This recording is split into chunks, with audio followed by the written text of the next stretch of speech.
రంగారెడ్డి జిల్లా అమీన్పూర్ మండలంలోని ఐలాపూర్ తండా గ్రామ పంచాయతీ పరిధిలో సర్వే నంబర్ 119 భూమి కోర్టు పరిధిలో ఉండగా కొందరు వెంచర్ చేసి ప్లాట్లు చేస్తున్నారని ఫిర్యాదులు అందుకున్న హైడ్రా అధికారుల ఆదేశాల మేరకు రెవెన్యూ అధికారులు పోలీసు బందోబస్తు నడుమ ప్లాట్లతో పాటు అక్రమ నిర్మాణాలను కూల్చివేశారు. అనంతరం అమీన్పూర్లోని సర్వే నంబర్ 462లోని ప్రభుత్వ భూమిలో పిజియన్ ప్రైవేటు స్కూల్లో హైడ్రా సహకారంతో రెవెన్యూ, మున్సిపల్ అధికారులు కూల్చివేతలు చేపట్టారు. ప్రభుత్వ భూమిలోని 15 గుంటల్లో నిర్మించిన స్కూల్ గేటు, రూమ్స్, స్టేడియాన్ని జేసీబీలతో పోలీసు బందోబస్తు నడుమ తహసీల్దార్ రాధా, హైడ్రా అధికారులు దగ్గరుండి కూల్చివేశారు.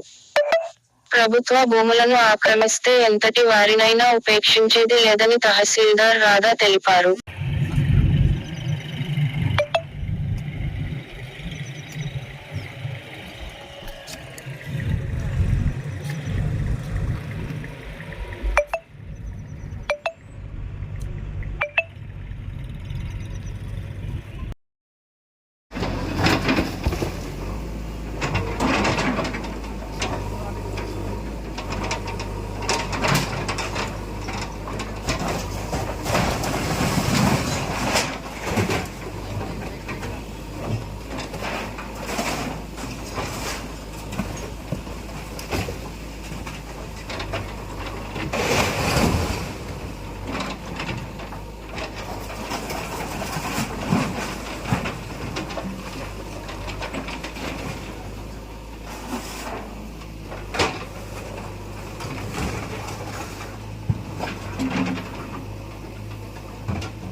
విజువల్